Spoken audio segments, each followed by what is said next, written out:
Es el mismo hombre que ha fallado en todo, que se equivocó estimando, ¿se acuerda? El aplanamiento de la curva desde finales de abril del año pasado, el pico para inicios de mayo, 6 de mayo, luego 8 de mayo, luego mediados de mayo, que le puso, increíble, pero le puso fecha de caducidad, de término a la pandemia en el Valle de México. Aseguró que en junio se acababa la pandemia en el Valle de México, en junio de 2020.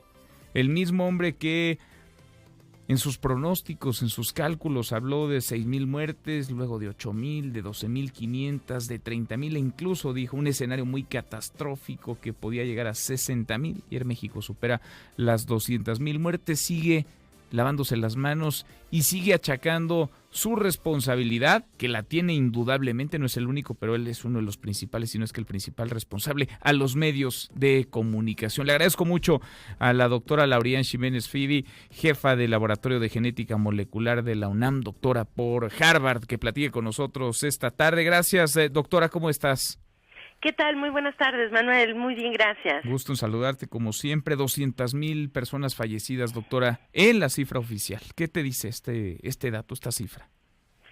Bueno, pues la cifra nos dice que la estrategia que, si se le puede llamar así, ¿verdad? Estrategia, es decir, las acciones que encabezadas por este hombre, Hugo López-Gatell, que han llevado para tratar de controlar la pandemia en nuestro país, han fracasado rotundamente, han sido letales y han llevado a la muerte a más de 200,000 personas en un año, ¿no? En menos de un año y medio.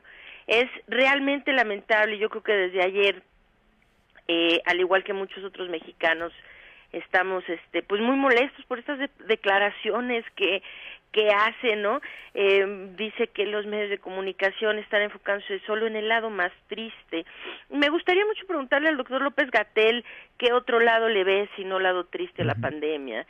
¿Acaso la pandemia tendrá un lado que no sea tan triste cuando en nuestro país se están sumando más de 200,000 muertos en cifras oficiales? Cuando la realidad, sabemos por el exceso de mortalidad, es que más de 514,000 personas han muerto.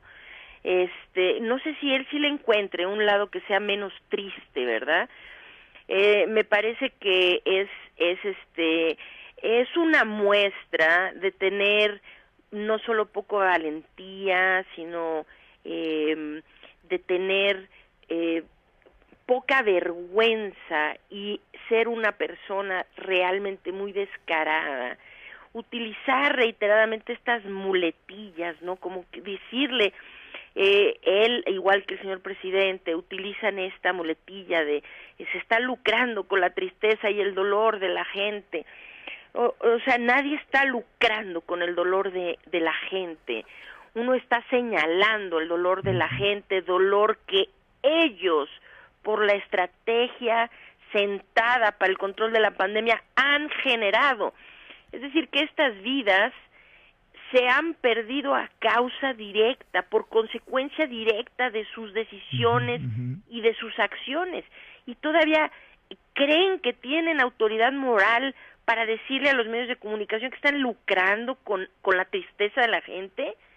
No entiendo. Era evitable, muy desde tu óptica, doctor, era evitable que México ocupara el tercer lugar entre los países, el tercer sitio de los países con más muertes. Era evitable que México encabezara las tasas de letalidad, de mortalidad. Era evitable que nuestro país ocupara el primer lugar dentro de las naciones donde muere más personal de la salud. ¿Se podía evitar eso?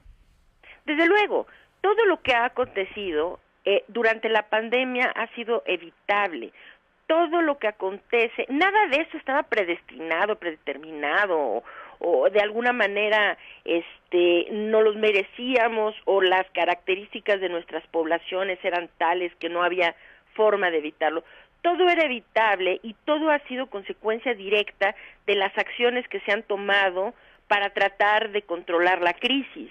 Esto es muy claro. Muchos países, como países en el sureste asiático, Nueva Zelanda, Australia y todo el sureste asiático, incluyendo China, ¿verdad?, lo demuestran perfectamente bien, que tomando las acciones y las decisiones correctas.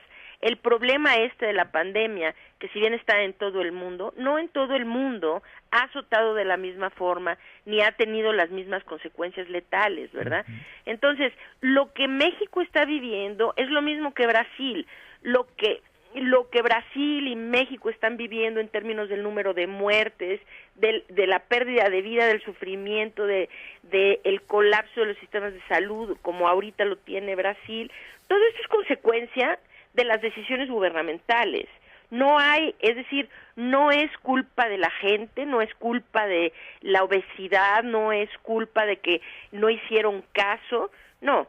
Aquí en México la gente hace como el gobierno le instruye, y vivimos en un país en donde pues realmente los mensajes por parte de la autoridad nunca han sido claros ni conducentes a detener esta crisis, ¿no? Se ha divagado en el uso del cubrebocas. Hace unos días el doctor López-Gatell salió a dar este decálogo vergonzoso, realmente vergonzosísimo, ¿verdad? En donde dice, prácticamente le da permiso al pueblo de México a salir a vacacionar, teniendo una tercera escalada de la pandemia a la vuelta de la esquina, y manda recomendaciones como llévese usted su bloqueador solar y no olvide hidratarse, ¿verdad?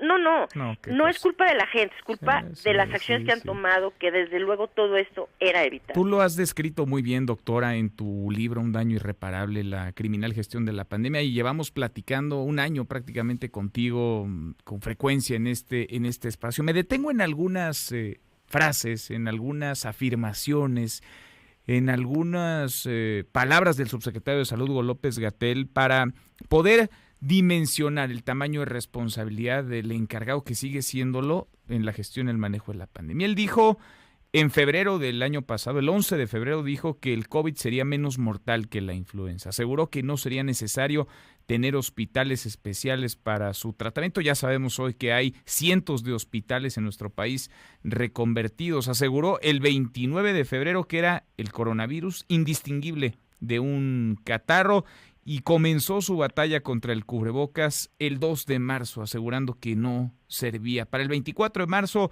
recomendó, ante los primeros síntomas, no ir a hospitales para no saturarlos. Sabemos las consecuencias de eso, y también sabemos que si algo ha tratado de vender el gobierno federal es el éxito de que siempre ha habido disponibilidad. ¿Dónde va a colocar la historia al subsecretario de Salud, Hugo López-Gatell? Y más importante aún, doctora, ¿en dónde tendría que colocar la justicia a López-Gatell? Bueno, pues tarde o temprano, lo que está ocurriendo ahorita es que el gobierno, tanto federal como el gobierno de la Ciudad de México, están haciendo lo posible por se hace cada vez menos transparente todo lo que tiene que ver con la pandemia, ¿no? Vamos cada vez más a ciegas en este terrible y lamentable capítulo de la historia nacional.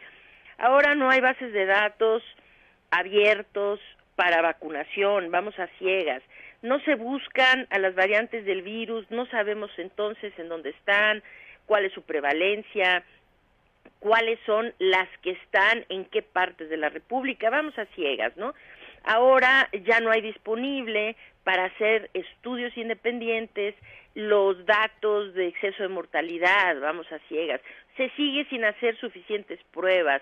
En el último mes y medio, en México se ha disminuido en más del 50% el número de pruebas que se estaban realizando, ¿no?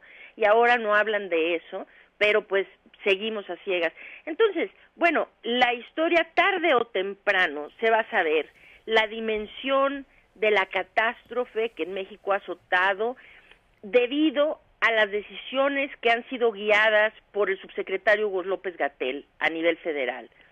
Entonces, ¿en dónde tiene que estar? Pues alguien tiene que rendir cuentas, porque en este país se han muerto más de 500,000 de personas y no estamos ni siquiera cerca de que esta situación se termine. ¿Ese es el número real? ¿Más de 500,000 de mexicanos fallecidos por COVID-19?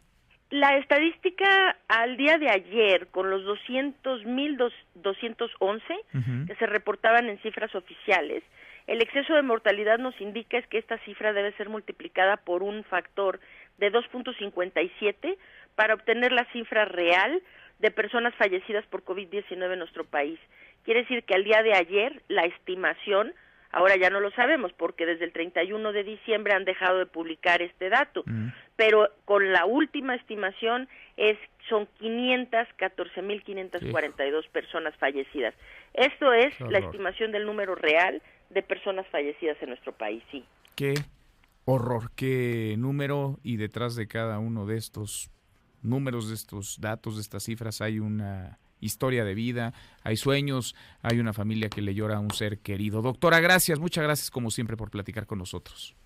Al contrario, un placer estar en el programa. Muy buenas tardes. Buenas tardes, gracias. La doctora Laurian Ximénez Fibi, doctora por Harvard, y el desastre en el manejo de la pandemia. A ver, enlistando, digamos, algunos de los errores, de los hierros que más han costado en este último año.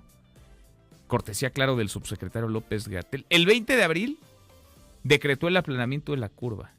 4 días antes, el 16, se aventuró a pronosticar que para el 25 de junio la pandemia concluiría en el Valle de México, cosa que evidentemente no sucedió. El 1 de mayo aseguró que el pico de la pandemia llegaría el 6 de ese mes y después comenzaría a descender. Luego el 11 de junio estimó que el pico sería la semana del 15 de junio. En ninguno de los dos casos atinó. El 4 de junio revisó sus pronósticos de muertes, dijo que el mínimo eran de 6,000, otro escenario eran 8,000, otro 12,500, teníamos así, dijo entonces en la conferencia de la tarde-noche, hasta 30,000, e incluso un escenario muy catastrófico que podría llegar a 60,000. Hoy México supera ya las 200,000 muertes en la estadística oficial, que como nos decía la doctora Laurian Ximénez Fibi, no es la cifra real. La cifra real supera el 500,000 de mexicanos fallecidos. El 31 de agosto del año pasado afirmó López-Gatell que con base en proyecciones matemáticas, en octubre todos los estados, quizá menos 2 o 3, estarían en semáforo verde. No pasó. Las ligerezas lo van marcando y lo describen. De sus vacaciones en Zipolite a su caminata hace apenas algunas semanas por la Condesa, pese a ser positivo a COVID-19, con 200,000 muertes, México hoy es el tercer país con mayor número de fallecidos por la pandemia en el planeta. ¿Cómo va?